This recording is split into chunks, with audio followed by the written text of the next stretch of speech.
Tonight, RFA 17 will go in the history books as the first ever sanctioned mixed martial arts event in South Dakota. However, it's been a long, hard road going from what the locals called the Wild West of the amateur, unsanctioned MMA days to becoming a regulated professional sport here in the Mount Rushmore state.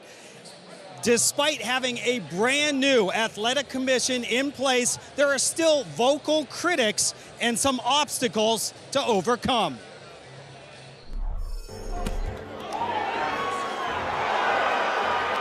We had a reputation of being the wild, wild west when it came to MMA. There was some national noise about some of my former colleagues who wanted to have a social statement about whether or not MMA should even be held in South Dakota. The sport has a dark past in South Dakota, when unregulated events were the norm. There was just unsanctioned shows of competitors jumping in the cage, and to me that's not a sport. Two tough guys walking off a bar stool. It's not a sport. It wasn't safe. Medicals weren't being done. There have been instances of fighters who were gravely hurt, and one actually died as a result of an injury in an unregulated event. That's unconscionable to me, how we could allow that to happen. It wasn't until this past July that the law went into effect, giving the commission the authority to regulate MMA. RFA President Ed Suarez jumped at the opportunity to stage the first sanctioned event. It was funny because when they sent over our approved promoter's license, it said 0001. There's something to be said about being the first, and it's kind of cool to be able to plant our flag down as being the first sanctioned MMA event in the state of South Dakota. And for local fighters like Jordan Larson, this is the opportunity of a lifetime. Without the sanctioning body, it almost puts a smear on what you're trying to do or what you're trying to accomplish.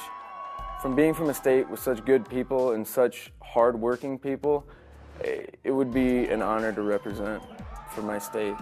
I think what happens here on Friday night will be a good first step to opening folks' eyes that a governing body to regulate the sports of boxing, kickboxing, mixed martial arts in South Dakota is a good thing.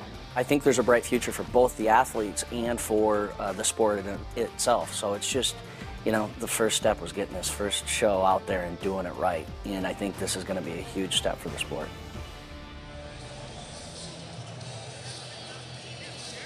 Now only Alaska and New York are the two states on the short list of states that don't sanction MMA, and Alaska's on there only because they don't have a full-time athletic commission.